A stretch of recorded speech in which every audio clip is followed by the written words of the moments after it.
South Sudan was welcomed as the world's newest nation in 2011, but since that time the nation has been plagued by conflict. Most recently, its government has been accused of violating human rights by holding people without trial after a deadly crackdown on protests. Australia is one of the nations assisting the development process of the South Sudan through an aid package worth millions of dollars.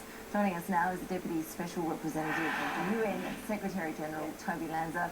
Thank you for your time. What is the situation on the ground in the South Sudan now? Are food shortages and violence still plaguing the country? Thank you very much, Ashley, and it's great to be back in Australia. I think we need to bear in mind that the country is just 18 months or so old, and of course there are going to be many challenges, there are going to be many difficulties facing it. It's emerging from decades of war, and it is in the process of building the institutions of government, and all of us in the international community, including Australia, are engaging with the government to put in place the institutions that are required.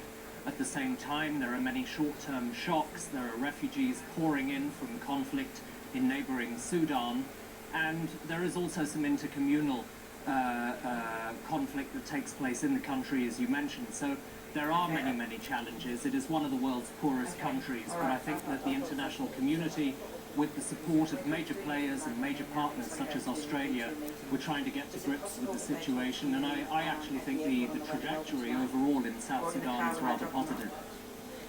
You did mention, though, it is one of the world's poorest country. What state is the economy there in? Obviously, if we could see signs of economic growth, that would be a huge development and help the nation develop a lot sooner rather than later. Is there positive signs on that front?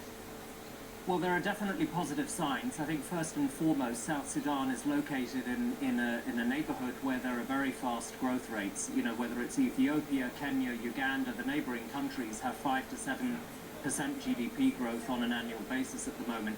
South Sudan itself sits on a reserve of at least 5 billion barrels of oil.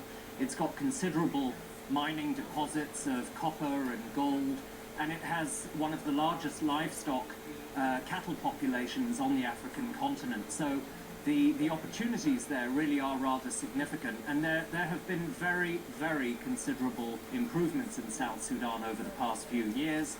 The number of children in school has gone up 6-fold, the number of people who have access to healthcare, the number of kilometres of road that have been created, 10,000 kilometres of road created in just the last couple of years. So I think it's you know, we need to keep things in context. It's starting at a very poor and a very low point, but this is a country that I believe it's worth investing in, and where our international engagement is definitely having a positive effect. As you mentioned, Australia is one of those countries investing millions. What are the priorities for that aid contribution? Well, I think that at the moment, probably in humanitarian terms, the biggest priority is looking at the refugees who are arriving and fleeing from conflict inside Sudan. That's to the north of South Sudan. And we've got over 200,000 refugees now. I think there'll be well over 250,000 refugees from Sudan seeking protection and assistance in South Sudan by the end of May, the beginning of June. And Australia is playing a very considerable role in enabling the UN to help them. At the same time, we're addressing food insecurity. 2.3 million people who, to put it very crudely, don't have enough to eat. But here's the good news. The good news is that we believe that working closely with the Ministry of Agriculture, we can actually help South Sudan become food secure within 4 to 5 years. That means millions of dollars less that will be needed for food aid, and an opportunity again for the economy to expand and people to lead a more prosperous life. Toby Lanzer, we do appreciate you joining us here on Newsday, and we wish you all the best with the mission there in the South Sudan. Thank you. Thank you very much. Checking now on tomorrow's weather forecast. It's going to be very wet and windy in the east, hot and humid.